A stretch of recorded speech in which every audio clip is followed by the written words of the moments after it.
Hello, everybody, and welcome to the Backlog Battle Podcast. This is Alex. And this is Daniel. That was a little bit delayed, but I think we're going to be okay. I was kind of concerned because, there's, silence. And then this is Daniel. I'm like, okay, this is the first time. Come on.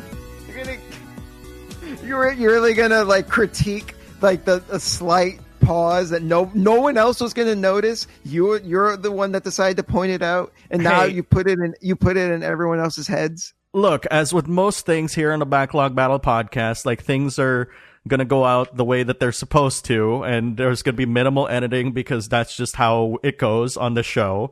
But before anything else, Daniel, I actually want to take the moment to shout out the talented Steph, also known as Dice SMS on Twitter, for providing us with the gorgeous artwork that you're seeing on the video version of this podcast. And by the way, if you're an artist and you want to showcase your gaming-themed artwork in a future episode, just reach out to me on Twitter at @MyBacklogBattle. And also, if you're listening to this right now, you can actually watch this on video and also, join the conversation in the comments at youtube.com/backlogbattle. And honestly, and I'd love to be able to showcase your artwork here. I have a very special announcement, especially for the people who are listening to this and, have still been subscribed to this feed since we kind of went off the air last year, right? I want to say it's been about a year officially since we actually stopped doing the podcast, right, Daniel? Yes. It's been about that amount of time. Yeah. And if you're surprised to hear this, I'm glad you're happy to hear us again, and you're like, oh my God, they actually fucking did it again. Hey, we're here. Yeah. We did that one-off COVID podcast and stuff. Which, we did.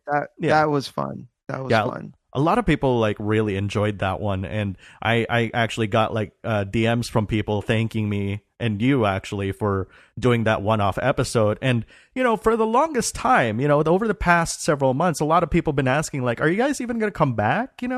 Is the show dead? As in dead? You guys sang Baka Mitai in that one episode and stuff, but really anybody who sang Baka Mitai doesn't really kind of stay gone forever. You think about how many times Kiryu has sang Bak. I mean, think about it. How many times has Kiryu sang Baka Mitai and he's always back, right? I mean, maybe that's a bad example, but think. I mean, he's not the main character of Like a Dragon.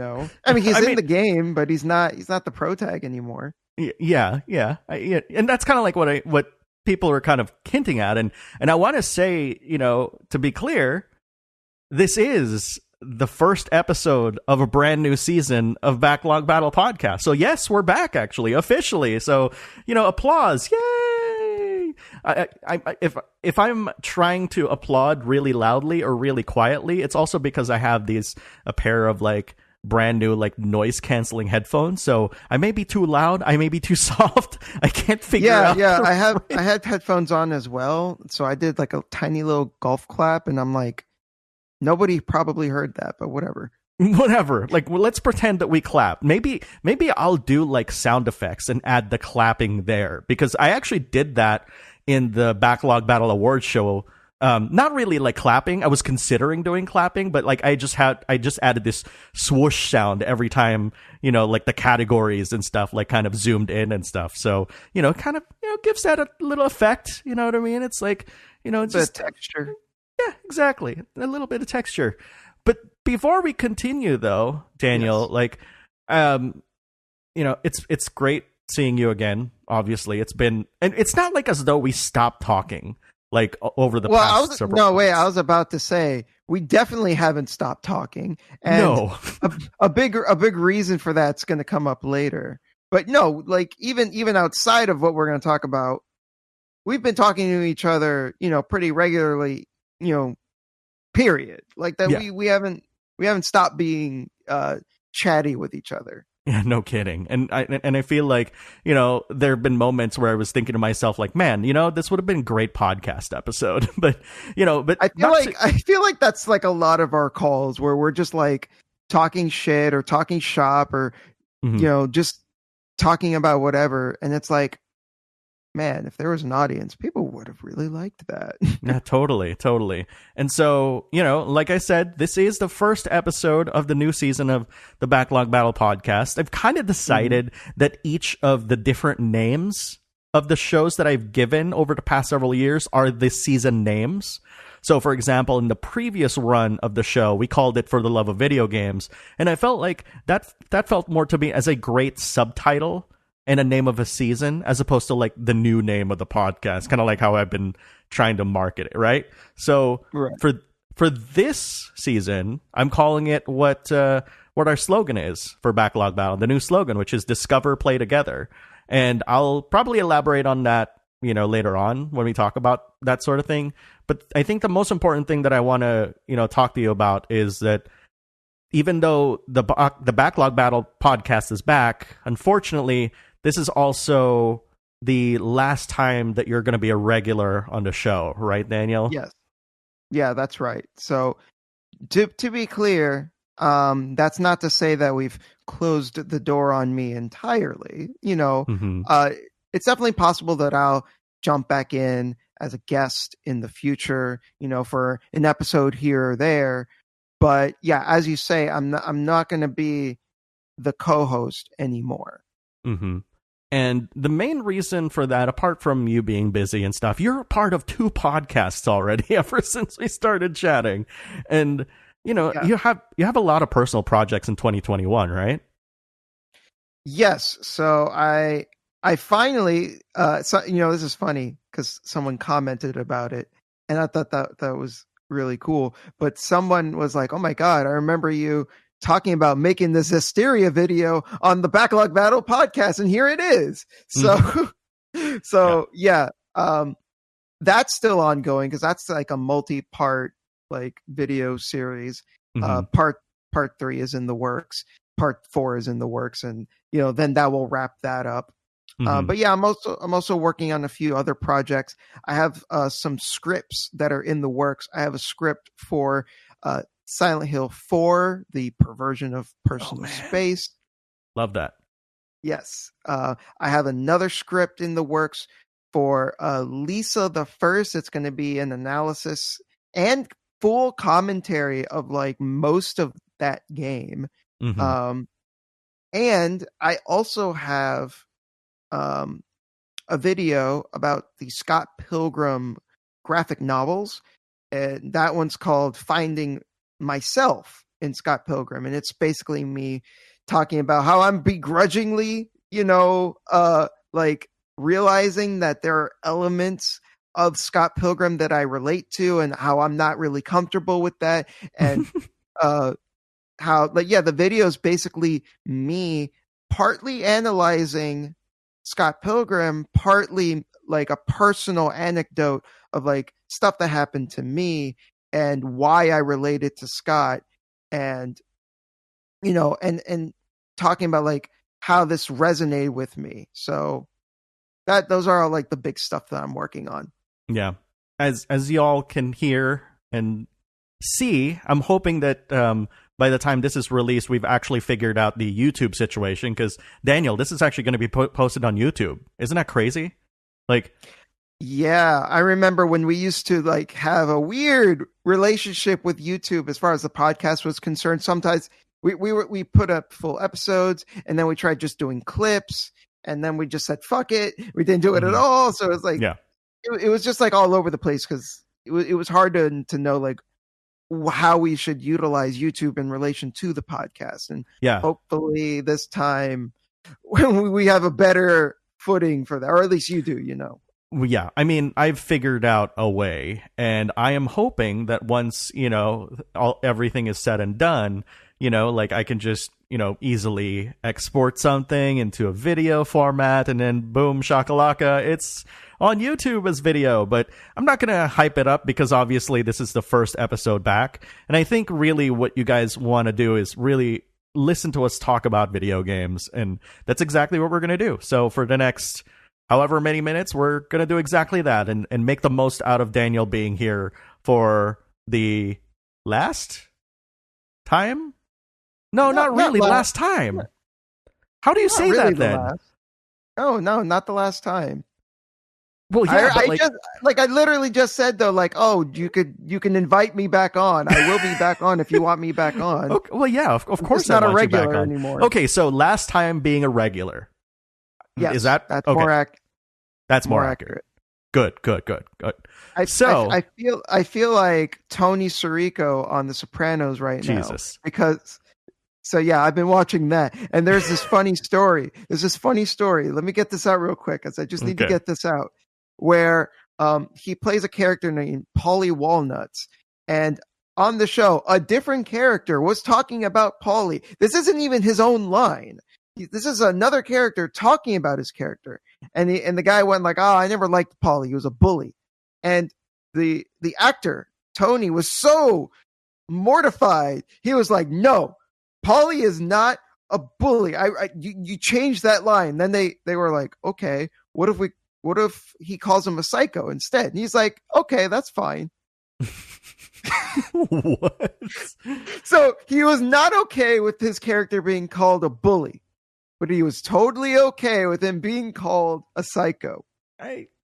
There are characters in Cobra Kai that will probably relate to that, which is by the way the show that I'm watching with my wife, which is so good, good. Which you were watching because of me. Yes, it's because of you as well. You know, although to be fair, one of our FC mates in Final Fantasy 14 has proclaimed the glorious bounty that is, Daniel-san and Johnny Lawrence's relationship. So, although to be fair, you were really pushing the whole Cobra Kai aspect like quite a bit. You were like, I think what was the exact words you said?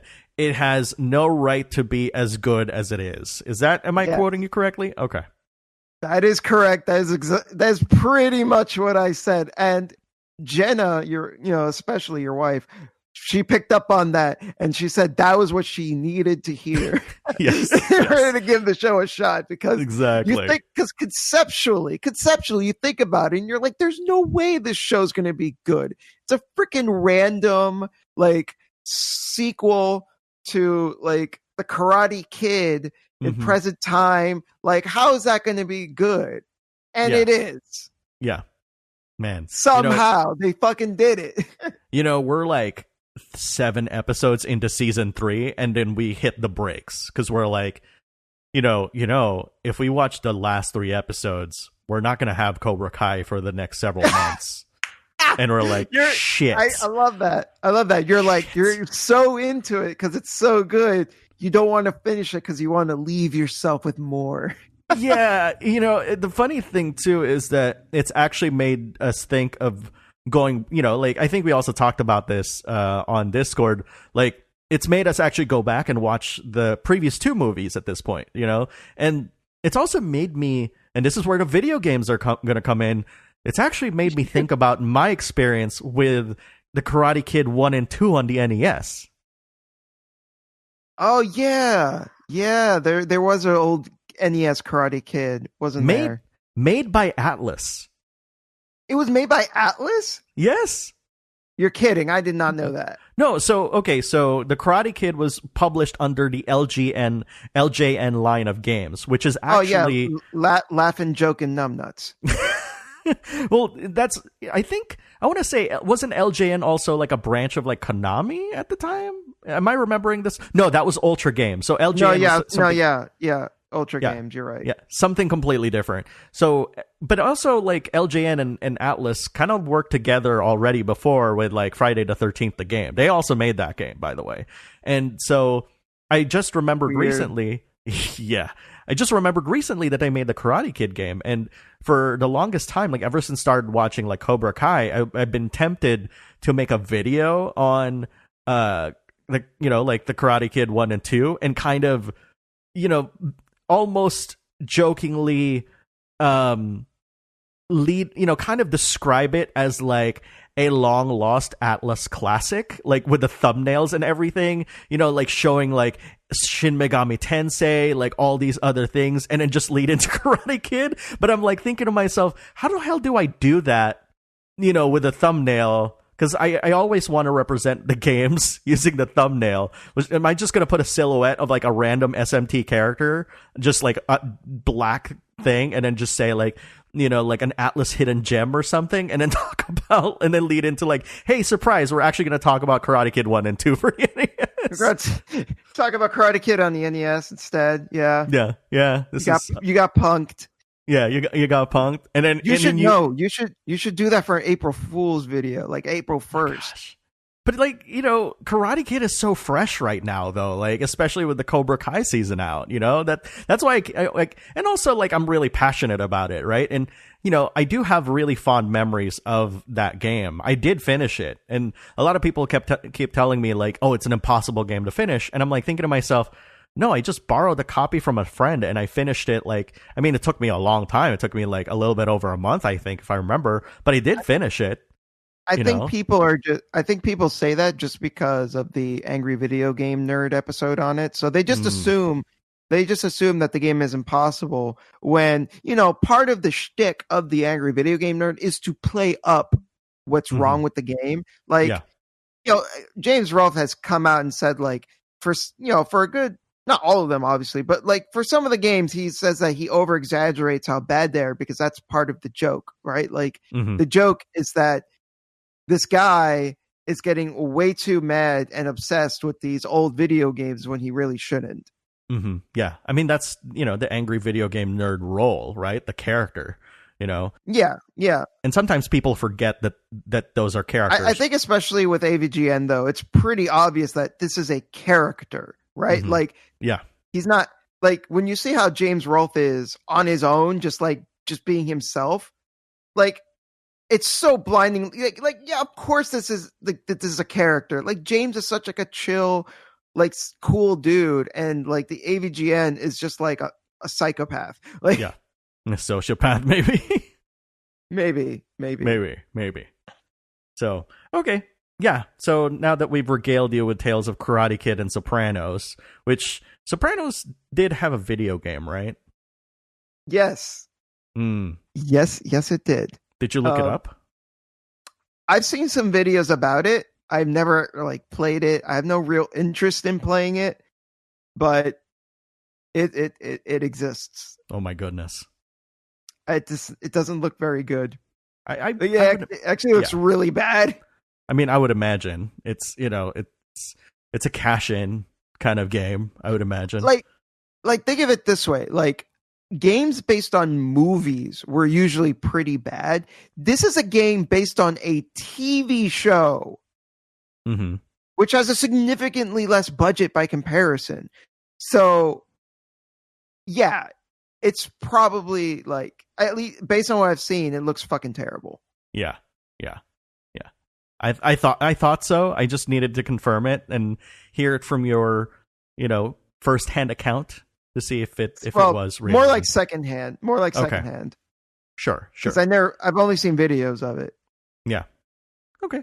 But yeah, so, it looks awful. So I think this is the part of the podcast where we just spend the next 40, 50 minutes talking about Final Fantasy 14, right?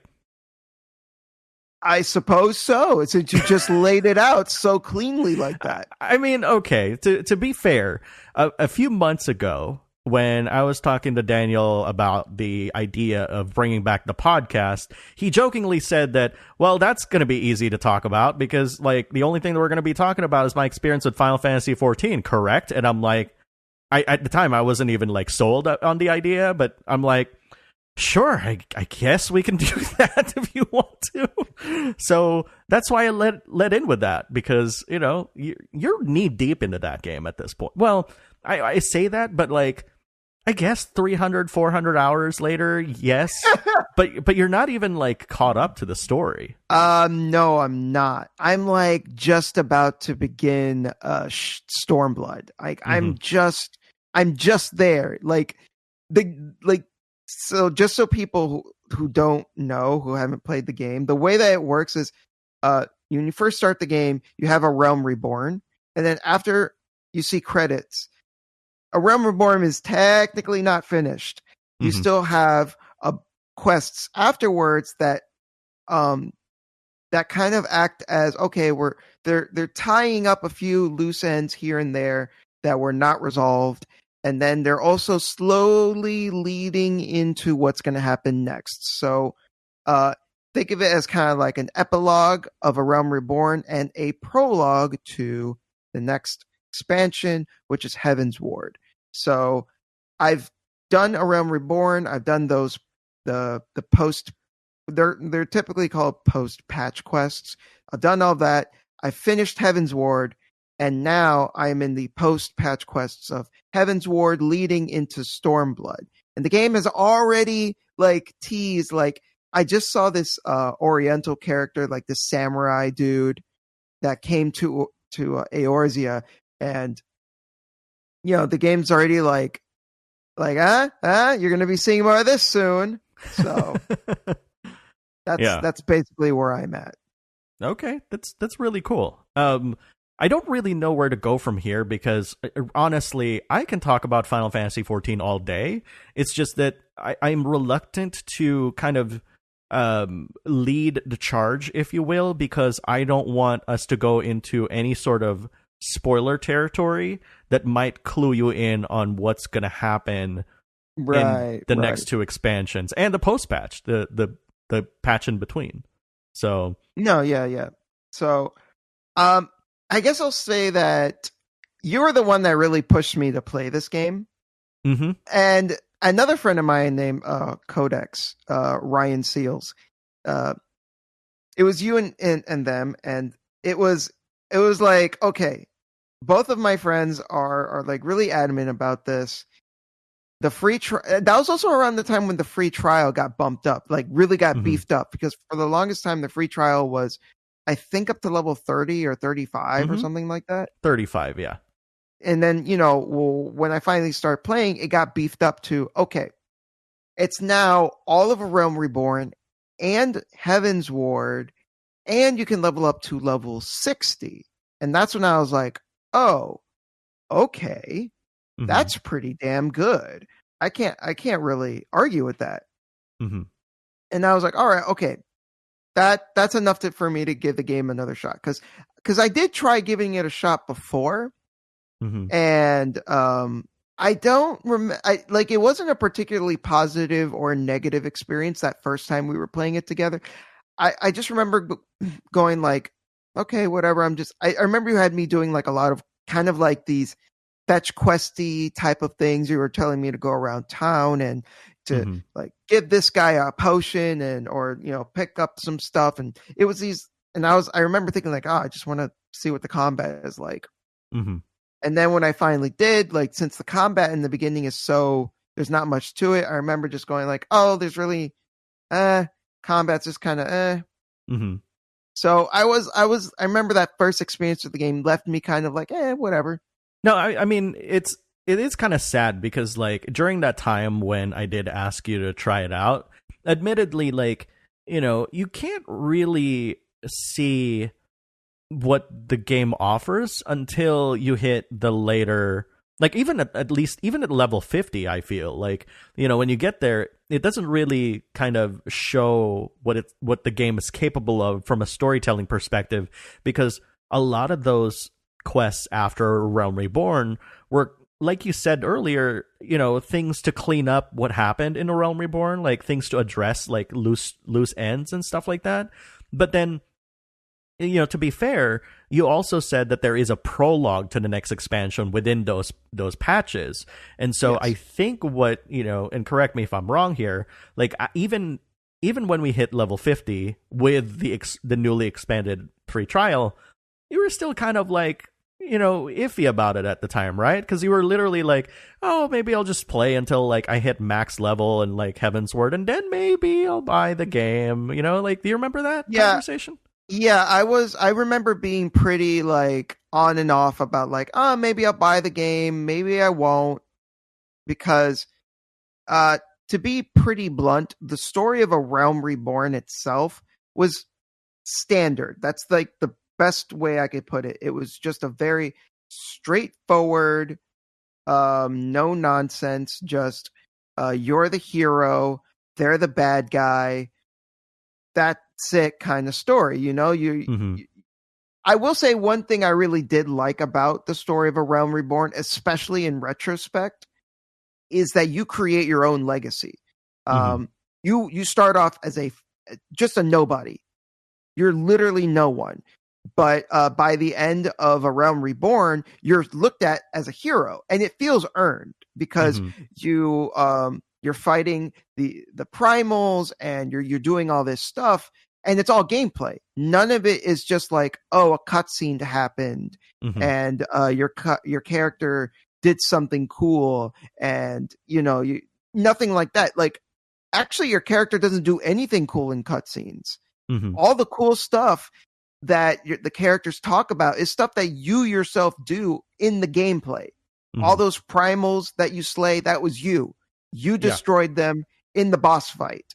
And that was something that I really appreciate about the story of A Realm Reborn. But outside of that, the story, for the most part, was just, you're the hero of light. You're Hydaelyn's chosen one. The Hydaelyn is like the god of Eorzea. And you got to go up against the Imperials. The Imperials are the bad guys, and you just got to defeat them because they suck. And like,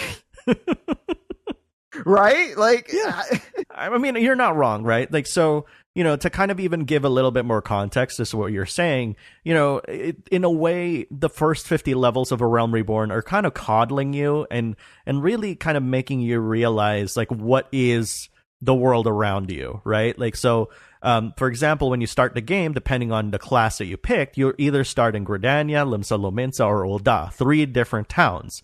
But even if you start in any of those towns, eventually, like right around level 14 or 15 or so, you'll be exposed to the kind of social ills and challenges that each city has, right? Like, for example, the pirates of Limsa Lominsa have a Sahagin problem. Like the Oldons have like a different kind of problem, and also a lot of refugees from this place called Alamigo. The Gridanians are kind of hippies and stuff who are surrounded by magic, who also have their own kind of beast tribe problems and their own challenges within their own city. And you get to experience that within pretty much like the first 20 levels of the game. And then later on, they layer on top of that the primal problem, and then they layer on top of that the Garlean problem. And so it's a slow introduction to the lore of the world. And I think what's interesting about this, this first 50 levels, if you will, is that you don't know when they're going to force you to remember all this information. Because 50 levels, it's, it doesn't sound like a lot, but it is a lot, especially for an MMO. But they're giving you the building blocks for the story within A Realm Reborn. Because, correct me if I'm wrong again, because I'm trying to remember a lot of the story beats from like when I first played in 2014. And of course, Heaven's Word was like 2016. So I'm literally like trying to remember, content from like 4 or 5 years ago. They use some of that in Heaven's Word, right? Like some of that knowledge. Well, yeah. I mean, you still fight primals in Heaven's Ward. It's not as if you exit A Realm Reborn and then like you need to forget everything you knew. Like, it all kind of builds on. I would kind of describe it like this, where like I would say that A Realm Reborn is like an extended introduction to Final Fantasy 14. Yeah. Like. It is there almost primarily to establish all of the foundations of what you need to know, all the world building, all the all the different factions and all the terminology, all the lingo, like all of that is stuff that you learn during A Realm Reborn. It's very functional in that regard. And it's obviously got its own negatives, right? Like, when they actually made the extended free trial, they also kind of collapsed a lot of the main story of A Realm Reborn and made it a bit shorter, which to me was actually very interesting watching you go through it, because you went through that main story at a pretty fast clip, Yeah, so I heard that not only did they reshuffle some of the quests, but they also went out of their way to boost the amount of experience points that you gained per quest for the MSQ. MSQ standing for main story quest, by the way. From what I've heard, like let's say you tried playing the game beforehand, before they rebalanced things, and you tried to just like, let's say you didn't try to go out and do other quests, or you only focused on doing the main story, you would be hit multiple times with these locks, because you had to be a certain level in order to progress in the story. But they rectified that by giving you a nice XP boost per quest, and that also expedited things. It helped, especially for newcomers. It made it a lot easier to get through the main story. Yeah, and you still have to go through the slog of the Rome Reborn story, but at the very least, you're not going to be locked out with levels and stuff. Like, you can just breeze through that if you want. Yeah. And again, it's not to say like the story of A Realm Reborn was like, oh my god, what a fucking travesty. Like, it wasn't anything like that. And I don't mean to imply that there wasn't anything good about it. Like, there are certainly really good moments. And there's some interesting stuff that happens. But it's like I said before, where it's just that the majority of the story isn't especially engaging. And the reason why I stuck with it was, for one, I kept hearing how good the expansions were, and also I also just started to find the gameplay itself inherently enjoyable. From a kind of interesting, relaxing standpoint, in a way. Like, and I'm not saying that, there's no kind of, stressful situations where you need to dodge and do all that sorts of stuff, but like, there's a, like, given that a lot of, the gameplay, especially if you're a damage dealer, has everything to do with it, pressing buttons in a very specific, kind of priority and stuff, and it's almost kind of relaxing in a way. I think, like, wasn't that something that you used to describe the combat, like, at some point? I'm trying to remember. I don't know if I don't think I'd say the combat feels relaxing. Because maybe in the early game, I probably would say it feels more relaxed, and that's just because there's less actions for your character, there's less abilities, there's less things for them to do. So in that sense, it is more relaxed, just by virtue of there being less to think about. But the more that you play the game, the more moves you learn, you have more utility. You start to understand better what your character is capable of, what they should and should not be doing. Then it's no longer relaxed. Like, it becomes more thumb kung fu. Okay. Because I play primarily as a Dragoon and as a Dark Knight. Those are my two main classes. And sometimes I also like playing a Samurai a bit. But mainly Dragoon and Dark Knight. And especially the Dragoon, I find myself having to like, I'm juggling these different rotations where, like, I do one string of attacks, and then for one situation I do another string of attacks for a different situation. And the way that the combat works is that this took me a while to figure out, but it's trying to get you to use different types of moves in conjunction with each other, because there's certain moves that you do that work on a global cooldown, and I think it's the cooldown is something like 2.5 seconds or something like that. And then there are other moves that you have that work on their own dedicated cooldown. So, like, you'll have a move that no matter what, it takes like 10 seconds to cool down, or 5 seconds, or whatever it might be.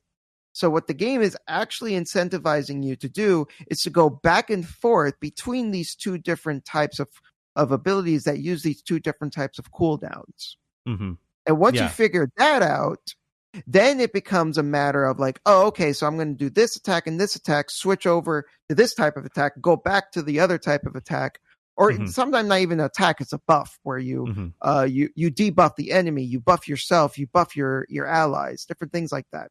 And your position is also important too. You have to dodge enemy attacks.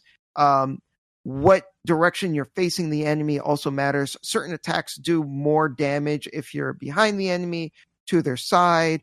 that's more so for the monk, but even like the lancer, there are a few moves where your positioning is important, where Mhm. you have to be behind them to do the most amount of damage.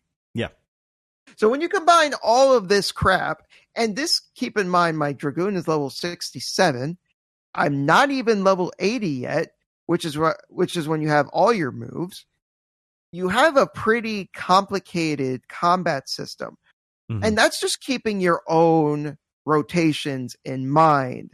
What makes the combat that much more engaging is that, yes, you have to worry about your own stuff. You have to keep in track all the things that that you're supposed to do. You have to dodge all the enemy attacks. But that's the thing when it comes to dodging enemy attacks. The game kind of trains you for like a large portion where you have to look at the floor and you have to dodge the area of effects on the floor. And then eventually the game will start like tricking you. And then you have to start you have to look at the enemies themselves and you have to pick up. That's more of like a character action type of thing to do, where you have to you have to train the enemies themselves, and you have to like pay attention to what their behavior is, because then that's going to let you know, like, okay, they're going to do this attack and it's not going to warn you. You're not going to know what type of attack it is. Mm-hmm. And it's not going to give you ample time to just get out of the way like they normally do. I think, from your experience and stuff, what I love the most is, you are correct in that A Realm Reborn, just, like the places you have to avoid, the AoE markers, are marked on the floor a lot of the time in A Realm Reborn. And then I would say like 95% of the time, and I can't even tell you what the other 5% was, just because that is just like almost always what you just have to look out for. Mm-hmm. And then you get into Heavensward, and what's actually really fascinating about Heavensward is that they start playing around with the markers, because all of a sudden your character has the AoE marker and a circle around it, so you're responsible for taking that AoE marker in a safe place where you're not going to hit anybody. That's just one example, right? And then they introduced the universal stack marker, which is the subject of many memes, because a lot of newbies run away from people when they have that marker. It's literally it's literally 4 arrows pointing at your character, which basically means that everybody around you should run towards you. Yes, huddle up. Everyone's got to huddle up. But like the thing is, at that point, you've been so trained to avoid everything. You see that even though they're arrows pointing inward, you've still been trained all that time to just like, get out of the way. And it's like, no, don't do that. Yeah. Like people like running away from other people. And then, like me and my wife and Daniel are like, well, that guy is dead. Yeah. Yep. And what also happens is, and I'm guilty of this as well, where sometimes you just get so caught up in doing your rotation. You get so caught up in like, I got to do this specific set of attacks so I can maximize damage. And then you end up missing whatever the hell is going on, and then you die. Mm-hmm. Like for example, a rock could have fallen down and you're supposed to hide behind that rock because the boss is about to do this attack that's just like that either does like tons of damage or will kill you outright. But because you're so razor focused on like, I got to do my rotation, you end up missing that and you're dead. The game is constantly keeping on your toes. And that's kind of like what you said, what I really liked is that's where kind of like the character action part of the game kind of comes in.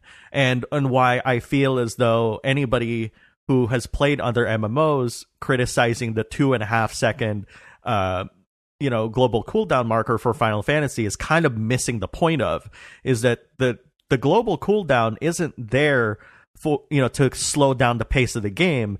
It's actually to force players to kind of pay attention to everything else that's happening, because what's actually going to come out in terms of attacks are way faster than that cooldown, but you are right though, because of the way that they train you, you're kind of forced to just kind of hunker down and be like tunnel vision to what buttons you need to press next.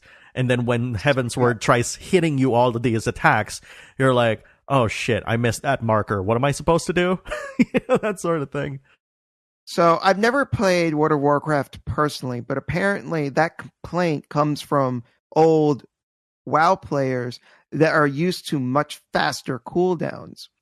And I think what they don't understand is, yeah, it's partly what you're saying, where the cooldown is also to get you to, hey, pay attention. Don't just focus on your rotations. But again, I think it's also to get you to think more outside the box of just like, instead of just waiting around for the global cooldown to finish, you could be doing other things.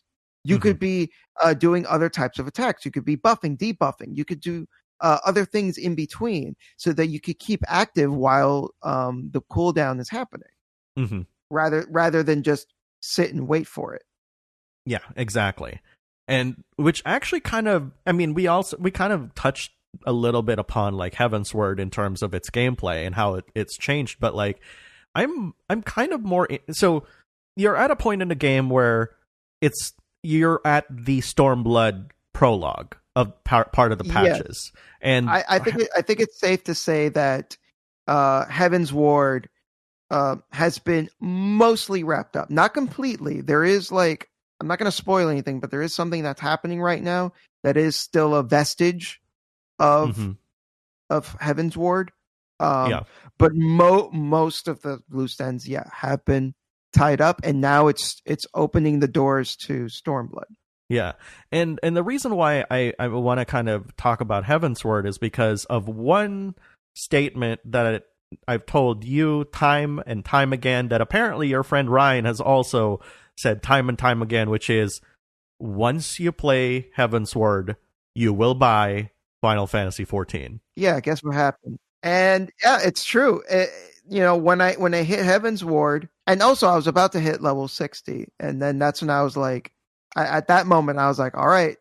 I was actually level 59. I remember it being exactly level 59, and I remember thinking, well, it's time to put up or shut up. So I did it. And I guess like my question then is, what element of Heavensward kind of pushed you over the edge, so to speak? Because like, again, I'm so far removed from the story of Heavensward. It's been at least 4 years, right?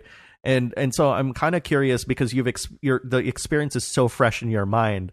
Like, what was that aspect, that element of Heavensward that just made you say, you know what, complete edition, $60, I'm gonna get it, and I'm gonna do it? When I was going through A Realm Reborn, like I said, the story felt standard. It felt, a little bit of been there, done that. Like just before Heavenward starts, and right at the very end of those post-patch quests, there's a huge story moment that occurs that put me at attention, and I was just like, whoa, holy crap. And it really honestly blew me away. I did not think that the story would have like the cojones to do something like that. And before people, are afraid to like listen to this and stuff, we will not spoil anything, so don't worry about it. No, I'm not going to spoil anything. But I know what you're talking about. That was a big deciding factor for me, because it kind of told me, like, hey, we're not messing around anymore. Because I think it's also important to note that part of the reason why A Realm Reborn is the way it is because they made A Realm Reborn while they were also maintaining the original Final Fantasy XIV. So, I kind of give some of the flaws of A Realm Reborn a pass. Yeah. And I think it's also fair to say that while they were doing the post-patch quests, they were also finishing up Heavensward. That, which probably explains why they were the way they were as well. And I feel that Heavensward made up for that, because unlike the story of A Realm Reborn, which was straightforward, which was standard, good versus evil, monomyth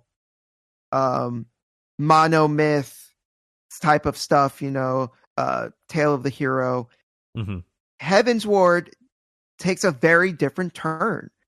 Heavensward is much more interested in the history of Ishgard, and it's about bureaucracy, and it's about the people being set in their ways, and it's about not even just people. It's also about like the dragons being set in their ways. Again, I'm not going to reveal anything specific, but a lot of it has to do with learning about the history of Ishgard and seeing how history that occurred like thousands of years ago is still like those effects are still reverberating even to this day. And the dragons have been around since that time, and it was really interesting to see, like, for them, the stuff that happened thousands of years ago, it feels like yesterday to them, like the wounds that that they feel from that time, that it still hurts even now. And before you continue, I just want to point out that what Daniel has been describing is not hyperbole. Like, this is the kind of stuff that is talked about and really shown, not just like talked about, but also shown in even just from like the opening titles of Heaven's Word, right? Like when you enter Ishgard for the first time and you hear that narration from Count Fortemps, and then you see the Heaven's Word logo and you hear this really somber music and how destroyed Ishgard is, and you see all these poor people trying to make a living. Like, these are all within the first few minutes of the expansion, and like, you can't help but feel moved by what's happening, Yeah, and this is even portrayed visually with the architecture of Ishgard is very vertical, and it illustrates this verticality, just by walking around and by having, all the people, and it's not even that obvious at first, like usually you would think like it's, oh, of course, the poor people live at the bottom, the rich people live up top. But the way that the game it shows it, it's not that like super obvious. It's more subtle than that. Yeah, and just like it, and Heaven's Ward is just full of stuff like that, where it's able to convey it. That's what Realm Reborn was lacking. It was lacking subtlety, and that is what Heaven's Ward brought to the table. It brought nuance to the writing. And another thing, like I was saying, that A Realm Reborn was a very straightforward good versus evil plot. Now, to be fair, there are shades of gray with the villains. I don't think that villains in A Realm Reborn were just straight up evil. They were more so like, they're called imperialists for a reason, right? Like, I think the name gives it away. Like, they do what they think is right, and they're doing it by force. That's not really the case in Ishgard, where like the villains, what they're doing is still wrong, but I think it's a lot more understandable, where like what you're doing in Ishgard, again, I'm not going to say what it is, but it threatens the very way that they go throughout their lives. I know that probably sounds like, like, whoa, really extreme. Like, whoa, what the heck are you doing? Like, how could you do something like that to these people? And I'm not going to say, because it's complicated. Yeah. But that's the reality of the situation. And even though what you're doing, from your perspective, is the right thing to do, at the same time, is it really the right thing to do? There really isn't a straightforward answer. And I think adding that grayness, I think adding that nuance, and I think adding that sense of, maybe I'm not really, like, yes, my title is the Warrior of Light, but, is what I'm doing really correct? That is what sets Heaven's Ward apart. And I think that's what makes it a much more interesting and much more engaging story. And, I would also say, like, Heaven's Ward's story isn't like a straightforward, like, I think it's, the story is not something that is readily apparent what makes it good. Like, there isn't like a single story moment where a dude comes out with a big sword and slices a guy's head off, and it's super cool. Like, there's not like these epic moments that like these grandiose, like, oh my God, look at that, moments. It's not stuff like that that makes the story great. What makes it great is, it's when you take a step back and you realize what the story is trying to convey, and you realize the big picture is when I went, okay, that's what makes Heavensward's story so good. And why I felt, by comparison, A Realm Reborn was kind of lacking, where I felt like there was so much more to chew on. There was a lot more to think about, and it not even just to think about in terms of the narrative, but also my actions and my role in the story. One thing that I remember you mentioning while we've been playing, which kind of ties together with what you said about A Realm Reborn earlier in this podcast, is that, if A Realm Reborn was the part of Final Fantasy XIV where you do fetch quests, they tell you what to do, you go here, you do that, you go here, you do that, Heavensward, by comparison, feels more of a journey, right? And I remember you even mentioning that to me in the early stages of the story, where, obviously not going to say the characters, but you go on an adventure with some of these characters, which feels so reminiscent of like SNES Final Fantasies, where, down to the part where you're camping with them and you're bantering with them around the campfire. And it feels like, that's when your character stops becoming just an avatar and just like a person to be given like tasks for, but you also get to be a part of the journey, and where your Warrior of Light just starts to truly feel as if they are truly part of this world. And I think that's also around the time when you decided yourself to actually change the gender of your character, I think, because I think you were saying something along the lines of like, I think like this kind of character is more appropriate in these scenes or something like that, but it just felt right to you. So originally I was playing as a cat boy, and that was a remnant of when I very first tried to play that game, when the trial was still like up to level 35. And when I replayed it, I was okay with the character at first, but after a while, I started thinking like, I don't think this is the character. This doesn't feel like the Warrior of Light to me. So I decided to change it to the Dragon Girl that I have now. I think the race is technically called the Aura. Yeah.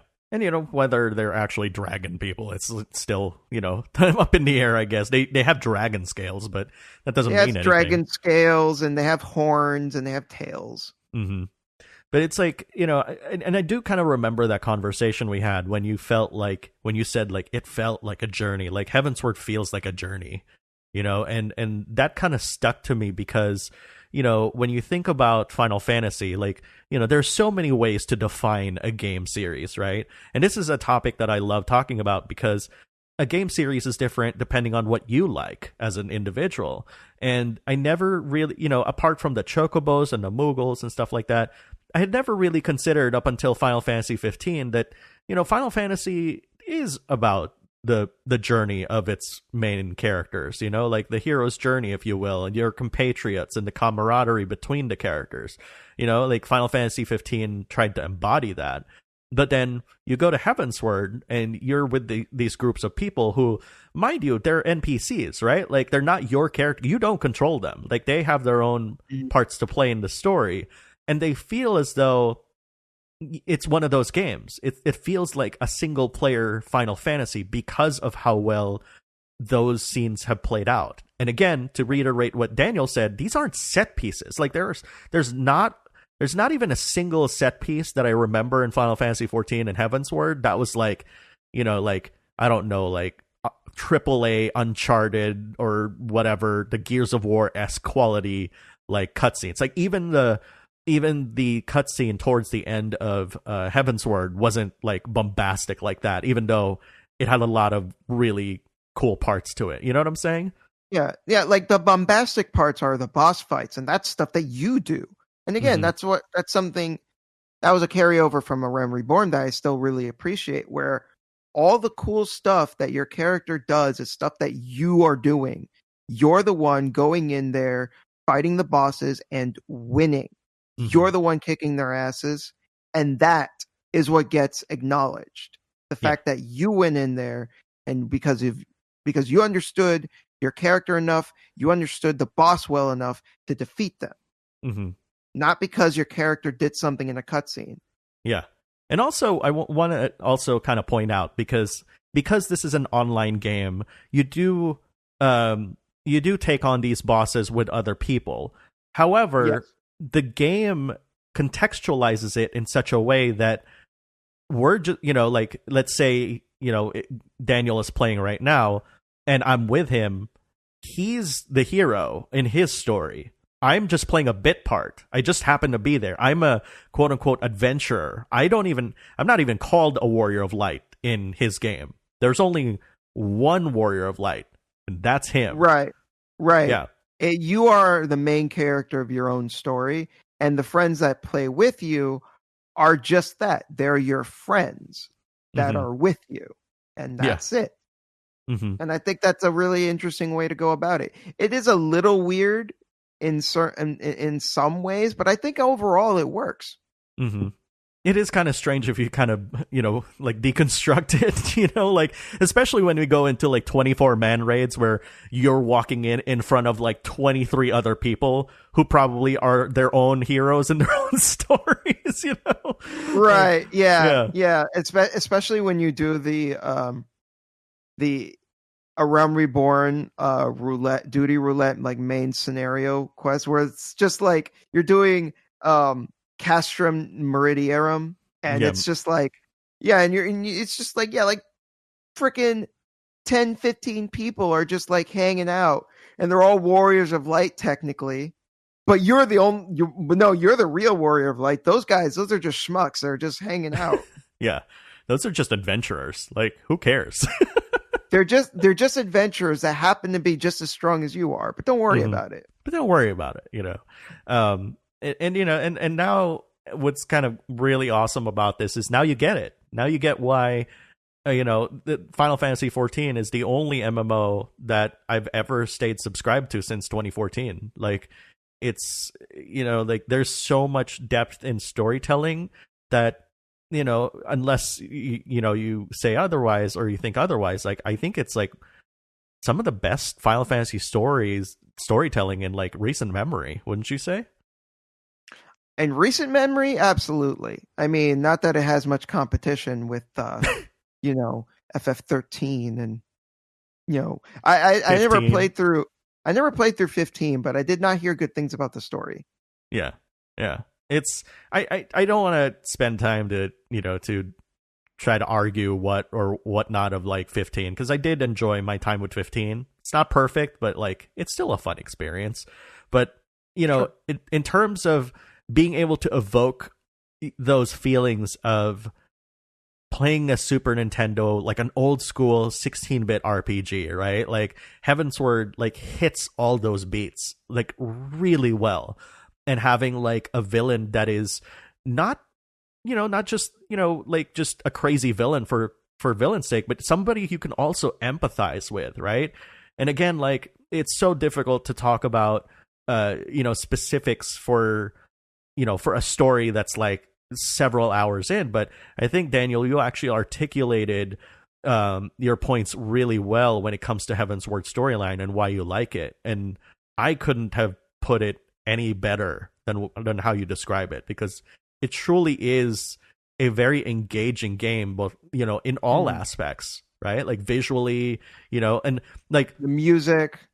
oh my god, like the foundation music for Ishgard, like the first time you hear the foundation song, like the Ishgard theme, it's like it is all this like these horns like that just kind of echo into the heavens. Like, that's when you can kind of tell, like, oh my god, this is not Final Fantasy. This is Final Fantasy 14, but this is not a Realm Reborn, right? Like, what was yeah. Do you remember your experience of that? Because like I still remember like my first experience walking to Ishgard, and I'm just like jaw like drop, just like how crazy and good the music is, and like you said, just the environment, storytelling, man.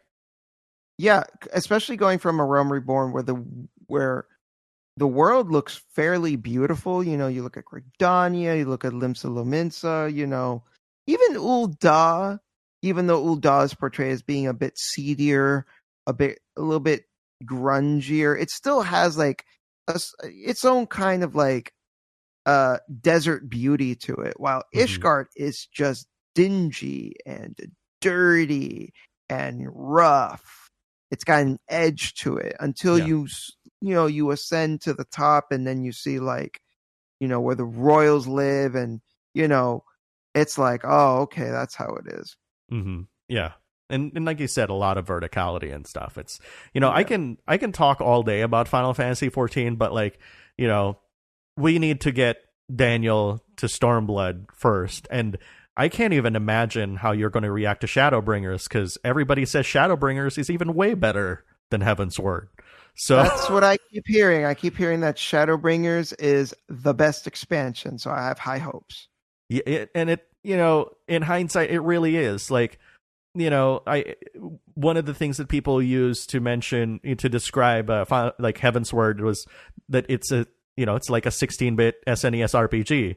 Well, the actual writer of Shadowbringers literally, you know, was inspired by 16-bit SNES RPGs, and she sought out to write the scenario just like that.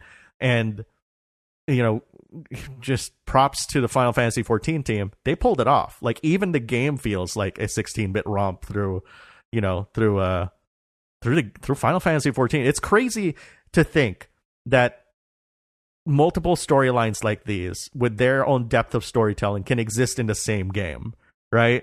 Like, once you get to Stormblood, that's a different kind of storytelling than they're doing in Heavensward. And of course, Shadowbringers is very different, you know, than either of the three before it. And I'm really excited to see, you know, like how you're going to react to the next two expansions, because man, how many hours do you have right now in the game? 400? 300? I think it's closer to 300, but I haven't checked, so I'm not totally sure. Okay. That's cool. So hopefully, I know that we've talked your ear off on Final Fantasy 14, that it's at least convinced you to try the game out. You know, it is one of my favorite games. Probably, can I say that this is probably like one of my favorite Final Fantasies of all time? I guess I can. Like, it's Why something. Not? Yeah, because somebody actually asked me, dude, you've been playing it for the past like 6 years. Yeah, it's not that you put it that way. and you know, like, I still find the time to carve out some time in the week to be able to play it. So yeah, I guess you're right. I mean, you still, you know, you still make time to play with me, which I appreciate. Yeah. Oh my gosh, Stormblood is going to be amazing. My goodness. If you thought you thought that the AoE markers were hell in Heavensward, wait till you see the ones in Stormblood. My goodness. So, it was mostly like the raids that really got me on my toes.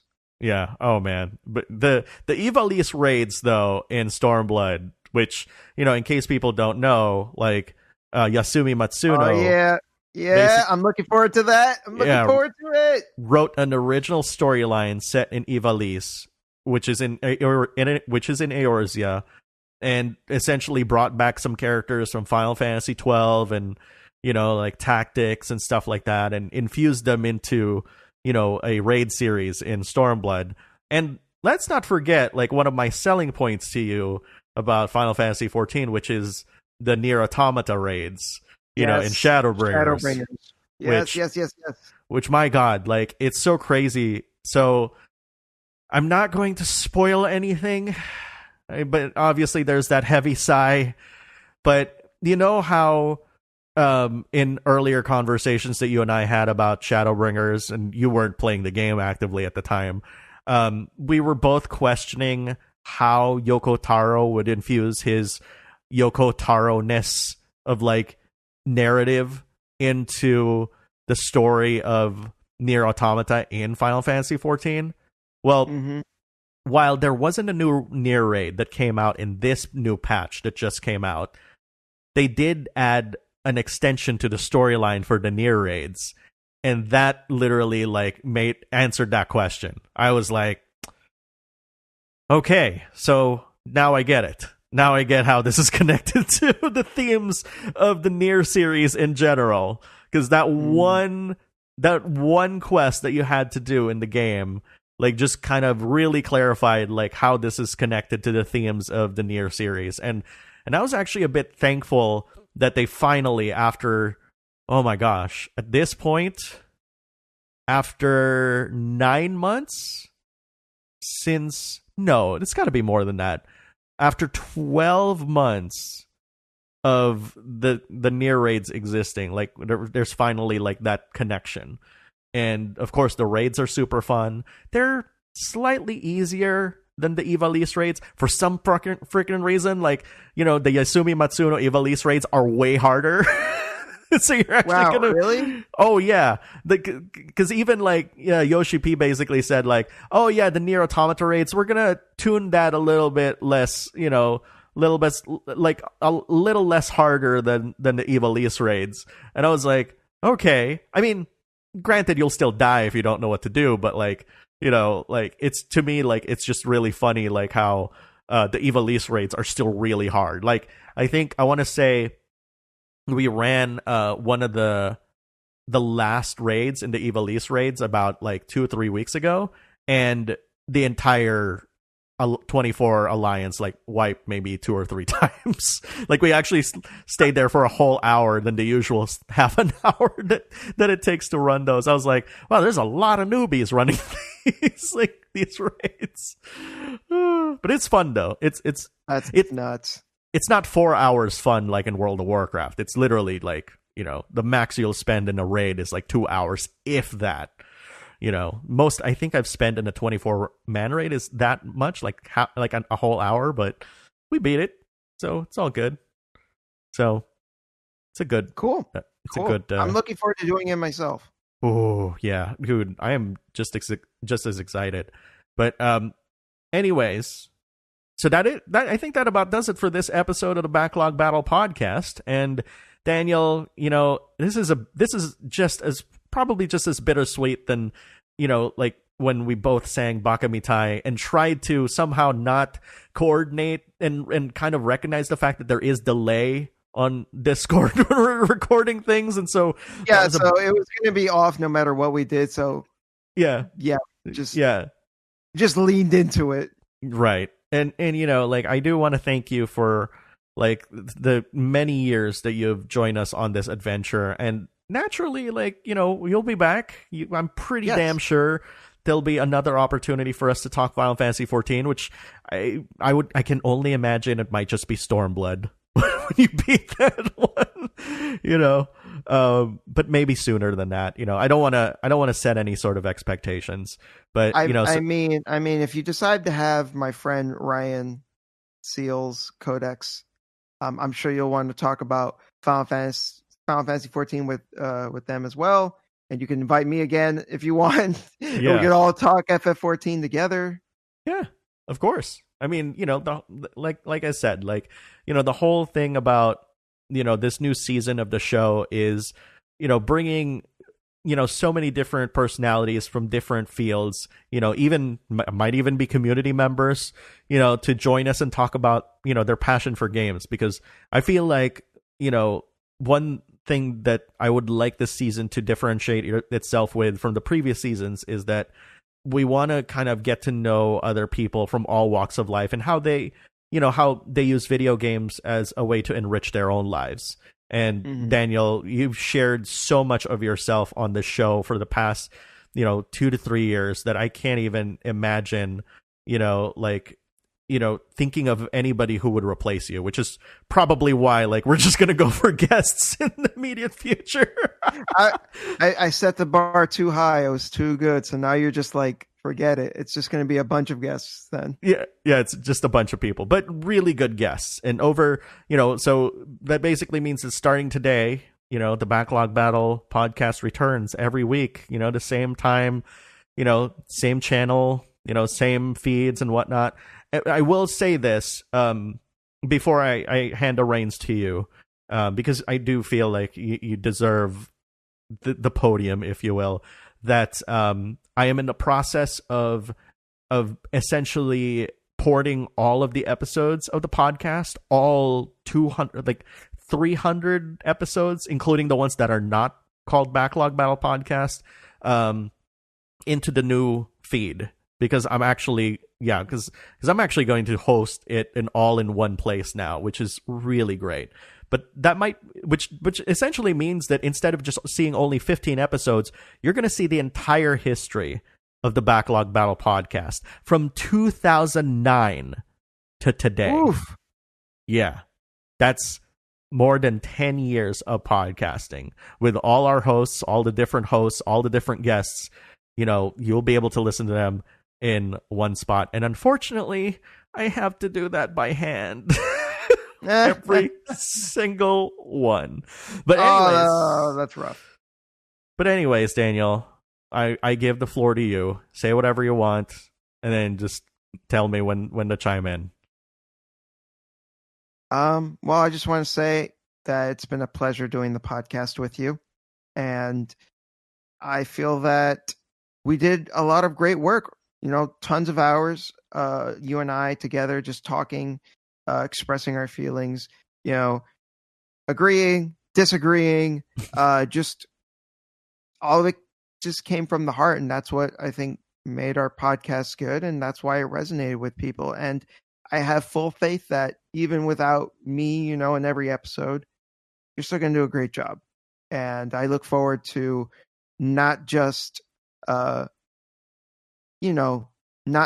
just because I was your co-host, but just because I believe in the podcast. I look forward to what you do with it in the future, and now as a listener. So, yeah, thank you, man. Thank you. Yeah, you're welcome. And before we officially finish this show, I just want to say, it, like I said, it has been a pleasure being a part of this podcast with you, and you being a part of this show. And I'll say this, right? Like, no matter who has been on the show or any sort of history, drama, disagreements, or any agreements whatsoever, like, with anybody and anyone on the show, like, I still feel strongly that these are the kinds of people who have shaped the show to be where it is right now, to be coming back like stronger than ever, with a whole new host of people that you're going to meet over the next year or so.